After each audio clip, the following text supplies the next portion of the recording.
you're okay and not taken over by any evil entities and or mind-manipulating life forms? Why do you ask? I don't know, you're just not making as many long-winded speeches as usual. We're just making sure that you don't stumble across anything. Segue into another conversation. Well done. Well, let's wrap up Matrix Month by taking a look at what many consider the worst of the Matrix trilogy, Matrix Revolution.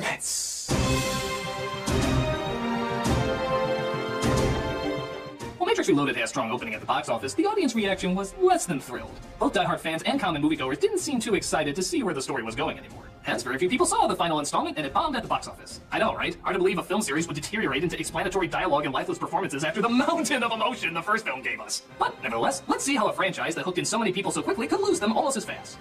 So, let's take a look at... Oh, something's on my foot. Motivation and emotion. You too can figure out even the most basic of human emotions by reading this book. Who would need help figuring out the most basic of human emotions and read a book to understand? Yes! This is Matrix Revolutions. We start right where we left off, with Tom in a coma right next to Agent Smith impersonating a knocked-out crew member. No change? No, I still have the same expression no matter what. They're told, however, that the Oracle has important information for them. Who are you? I'm the Oracle. I made a choice, and that choice cost me more than I wanted it to. One thing I've learned in all my years is that nothing ever works out just the way you want it to. Like sometimes an actress dies in between films and you have to Dumbledore the shit out of it. What choice? To help you, to guide Neo. And if you're wondering what important words she has to share with them, apparently it's only 2. I know this because it's the exact same 2 fucking words that everybody in this movie is brainwashed to repeat. No, really, for all the rambling and long-winded speeches, count how many times they just keep coming back to the exact same 2 words. Choice, purpose. Choice. Purpose. Choice. Purpose. Choice. Purpose. Choice. Purpose. Choice. Purpose. Choice. Purpose. They even force them into sentences no normal person would ever use them in. All right, let's move with a purpose. Who talks like that? Seriously, has anyone ever used the phrase, let's move with purpose? And not gotten a wedgie in high school? But for some strange reason, Tom is in a realm apparently in between the machine world and reality. Are you from the Matrix? Yes. No. I mean, I was. Wait a minute. Mobile, I think, just may be an anagram for limbo. They're trying to tell us that this world is limbo! Oh my god, is that clever! I mean, say what you will about Citizen Kane's marriage and their visual symbolism of growing the table further and further apart over the years, that only suggesting through visual means that they're growing further and further apart from each other. This just has to move 2 letters around and boom! Instant genius! Oh my god, these writers are incredible! How did they come up with this? Have they said purpose and choice yet? Purpose. Choice. There you go, the movie felt naked for a second. Well, thank God the rest of the film isn't as straightforward and doesn't ramble on. Oh yeah, it does. I just have never...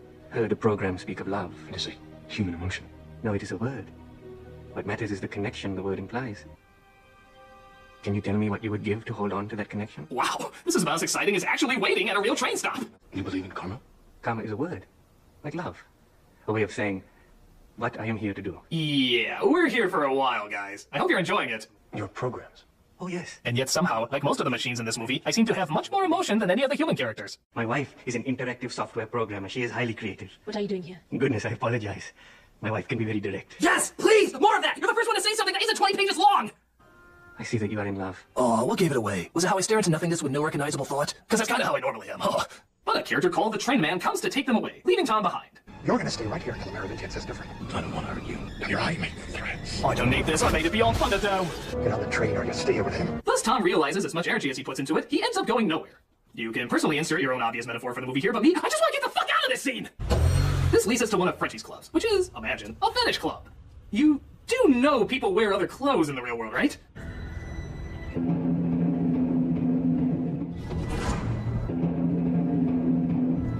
Gotta be kidding. You must be ready to die. Hey! They partake in a slow-mo gunfight because, really, I don't think the films have explored that avenue enough. And they break inside to see the Frenchman. The prodigal child returns. We only want to talk. Of course you do! That's all anybody wants to fucking do in this movie! You must have something I want. Frenchie offers to make a deal that if they hand over the eyes of the Oracle, he'll give them back Tom. It seems a perfectly fair and reasonable deal to me. But, because these films love plot threads that don't go anywhere, they say, fuck that shit, we're just gonna point a gun at you. I guess that works. Oh, darling, let's not say anything and just suck face. How's it any different from what we normally do? So, because you found the first boring Oracle talk in the boring Oracle room, so not boring, here's another boring Oracle talk in the boring Oracle room that you will definitely find boring. I think it's time for me to know a few more things. So do I. And I'm not gonna lie, watching a scene where Tom does nothing but constantly ask questions is like watching a conversation in a Buttons and Mindy cartoon. Where's this going? I don't know. You don't know or you won't tell me? No one can see beyond a choice they don't understand. What choice? It doesn't matter. Why? Because it wasn't time for you to know. Why? The power of the One extends beyond this world. Why? It reaches from here all the way back to where it came from. Why? You are a bastard. Speaking of which, after Tom leaves, Smith only ends up taking over more and more people and corners the Oracle in her kitchen. I suppose you've been expecting me, right? I hate chocolate chip! Maybe you knew I was gonna do that. Maybe you didn't. What did you do but sorry? Cookies need love like everything does. Okay, this film might have been worth the price of admittance just to hear Hugo Weaving say that line. Cookies need love like everything does. Actually, I think every Hugo Weaving movie needs that line. Beneath this mask there is an idea, Mr. Critic. And cookies need love like everything does. Megatron Prime! Cookies need love like everything They does. deserve to choose for themselves. The end has come. It will not be our end, but his. Cookies need love like everything does. Coming out of him, it just sounds magical.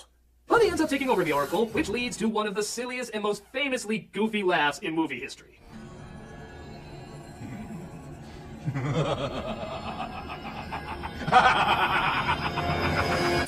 am not entirely convinced that they didn't replace him with a Hugo Weaving-style Muppet. No, really, I think he fit in pretty well in that crowd with that face. It's time to play the music. It's time to light the light. It's time to meet the Muppets on the Muppet Show tonight. But Tom believes he has to go into the heart of the machine's homeworld to confront them and needs to take one of their ships to do it. Is this what the Oracle has told you? No. This is asinine. If you want to kill yourself, go do it. But do it without wasting one of our ships. He can take mine. For Christ's sake, Naomi. I'll pilot this ship. He can take mine. After all, he is the exact reason why we're in this god-awful predicament. I think he's done more than enough to earn our phenomenally misguided trust. But Tom and Trinity's ship has a stove, the most menacing Hugo Weaving impression known to man. It might appear that way to you, but Mr. Anderson and I know that appearances can be deceiving. That is a damn good impression, but can he fit his entire fist in his mouth while he's laughing? Tom surrenders his gun to save Trinity, resulting in Agent Kinda Smith burning his eyes off. I wish you could see yourself, Mr. Anderson. Marco! Oh, come on, it's the law. You have to say Polo. But because we haven't done the blind prophet cliche yet, it turns out now he can see. In Flame-O-Vision. Sarge, I think you're gonna have to drive. It's cool. I can make jokes even though I should be in blood-curdling pain. Thank God my brain is so slow I constantly forget what's actually supposed to hurt me. Hey, speaking of things that are supposed to hurt me, you guys are awfully quiet over there. Oh, good. Finally things can be less suspicious around here. Did you make things less suspicious around here?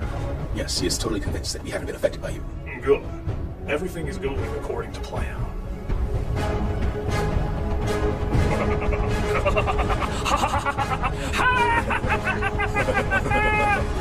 Silence. Only I may do the meme-worthy laugh. Sorry. It's okay.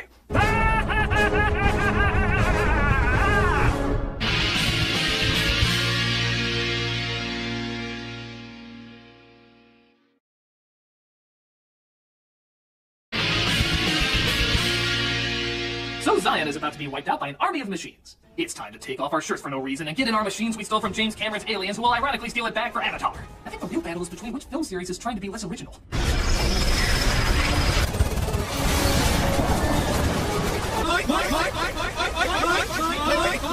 my God.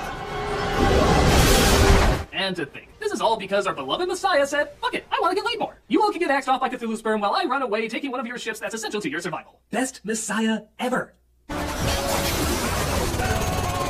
So I hope you like people shooting upward and shouting ah, because there's exactly 20 minutes of it you get to watch. Yup, 20 minutes of this, folks, in all its visual wonder. Just look at all the palettes of color that they have on display. Light gray, dark gray, vomit gray, snot gray, stone reflecting off of dim fireplace gray, and all accompanied by flashing lights so constant that even a rave in a haunted house would get bored by it. But Morpheus' ship comes in with, for lack of a better term, a friggin' off switch, and finally stops the fighting.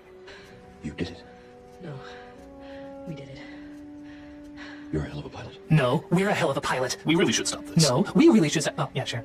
But it turns out, much like Tom, their ability to save the day ends up instead somehow fucking more people over. Did I miss something, Commander? I thought we just saved the duck. That EMP knocked out almost every piece of hardware in every APU. If I were the machines, I would send every sentinel I had here right now. Save the duck, Captain. You just handed it to him on a silver platter. You know, the thought occurs to me we're not very good at what we do. But hey, at least we believed, right? No strategy, no reason, just all faith, believing. That's a good lesson to take out of this, right? Good things for people to learn in the future. I'll just let myself.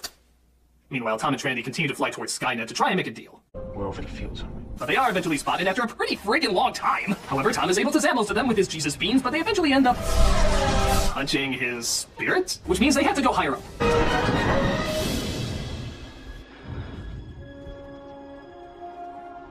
Beautiful. Color! It's been so long since I've seen color! Oh well, back to the world of smoke-stained greens and urine-caked blues. What a world of imagination we live in, huh?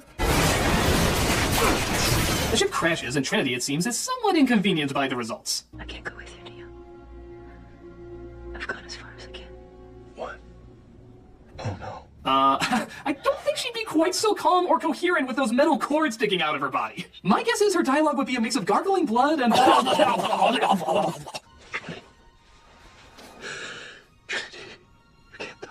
No, really, you can't die. You don't have the acting ability to do so. You brought me back once. But not this time. Wait, try to think of something the Oracle said. We've escaped this scenario with bullshit loopholes before. Why the hell can't we do it again?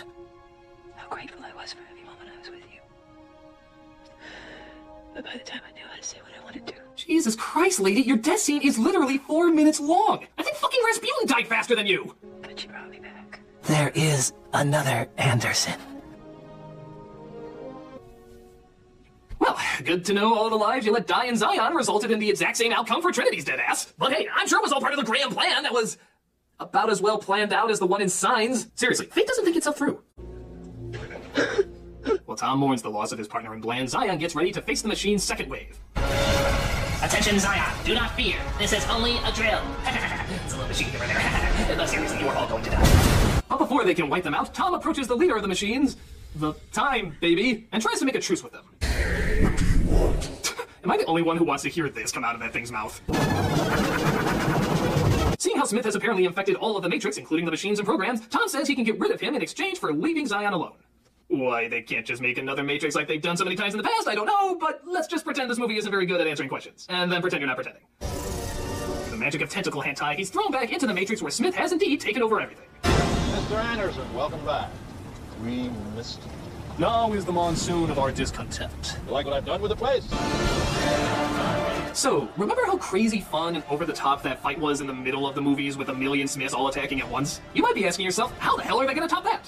Well, by reducing it down to just one, of course. Because yeah, even though they had a brilliant idea by having our hero fight just one villain as well as an entire army both at the same time and actually kind of an ingenious setup, they said, hey, let's just throw in the same slow-mo kung fu you've seen a million times mixed in with some Dragon Ball Z action you've seen a million times, except now it's mostly blocked by the rain, so it's even harder to make out what's going on. Guys, that's not upping the ante, that's taking away from the ante. Why would you do that?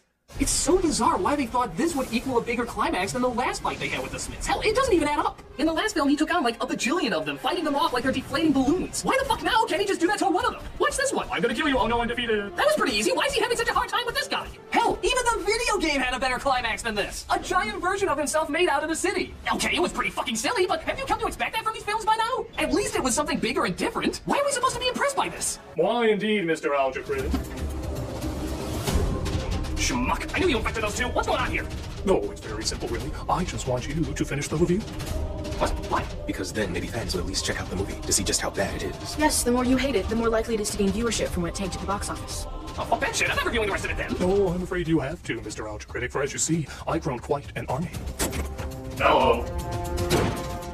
What's the plan, Schmuck? I mean, you know deep down these movies aren't very good. That's for him to know, and for you to review. Alright, but I'm gonna get to the bottom of this. If by bottom you mean die, then yes you will. I don't think that technically makes sense. That's the Matrix in a nutshell. Now go. So after the Smiths tried to destroy Tom. I love you so much, buddy! Tom apparently seems invulnerable. Again, not quite explained. He could still bleed and die in the other two movies. And Smith starts to question what the fuck he's even doing there. You were laying right there, just like that. I stand here, right here. I'm supposed to say something. I think Weaving just got drunk and is trying to remember what he was supposed to do in the script. What? What did I just say? I don't care how smashed I'm coming across. Nobody's gonna be in the theater to watch it anyway. But Tom finally lets him win and take over his body. Is it over? Shouldn't I know? Aren't you me and me you? And why am I such a crying pussy all of a sudden? Would a goofy laugh help? But Tom's spirit results in metaphorical overload as the two entities balance each other out, destroying one another. Actually, in all fairness, a pretty clever idea for a resolution. But Jesus, do we have to sit through so much of what we've already seen before? Couldn't the scene just be summed up in... Hello, I am Antivirus Neo. You have Smith malware. To delete it, press WHOA for yes or POCUS for no. You have selected WHOA. It'll result in all my boring characteristics being permanently deleted. You have selected WHOA 37 times. Harsh. This, of course, results in the death of Tom in the real world.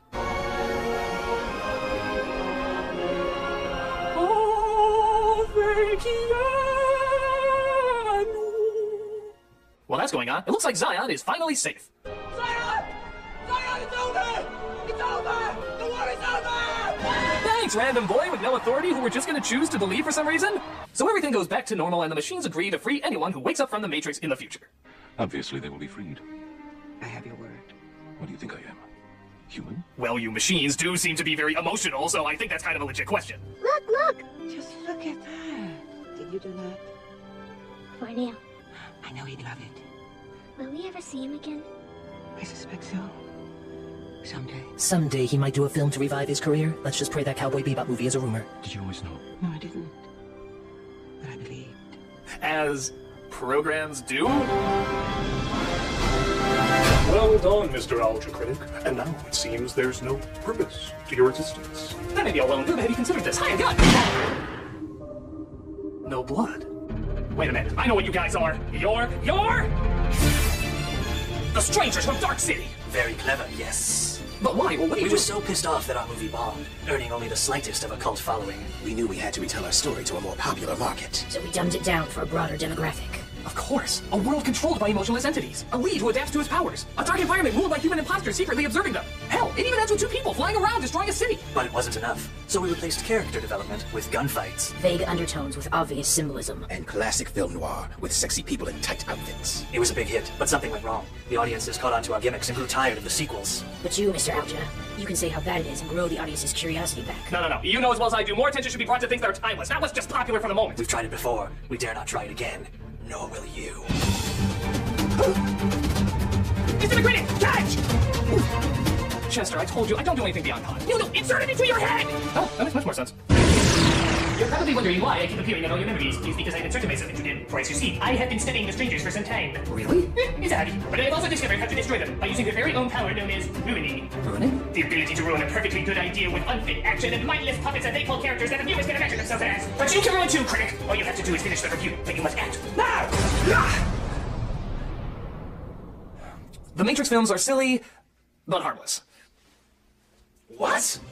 In the grand scheme of things, there are some good ideas, neat visuals, and clever analogies. There's much smarter ones out there, but at the same time, this did at least get the ball rolling for people to say, hey, action films can make you think, and can push the envelope of what was visually possible. Before it, action films didn't have to look like anything that special. Just people shooting guns, jumping through explosions, stuff like that. But now, every film has to have a visual style if it's going to be recognized at all in today's media. This means so many more options for creative imagery and inventive imagination. And let's give credit where credit's due, this is most likely because of The Matrix. Even if it's not the best, it did change a whole lot and deserves to be acknowledged for that. And let's be honest, every film, even the sequels, has something good in it. So on the whole, while I personally don't enjoy them, they did do more good than maybe I realized to begin with.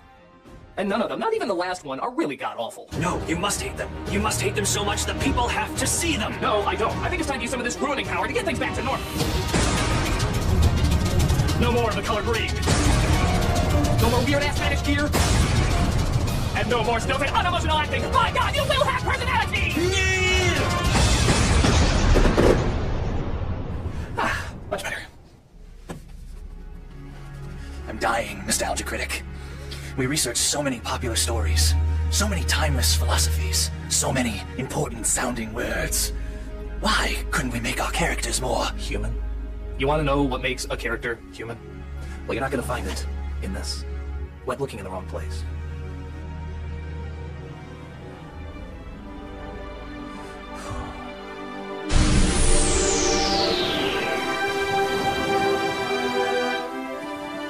Hey, Malcolm. Hey, Tamara. What a beautiful, colorful day. Sure is. Hey, you guys are smiling. Why is that weird? I don't know, just haven't seen you in a while. Okay. Hey, did you guys want to go hang out at the mall? Why, so we can sit for hours discussing our purpose or role in life?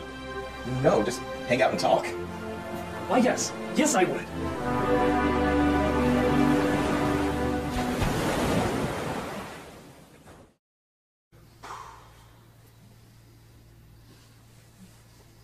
I spy with my little eye something beginning with M. Me? Yeah.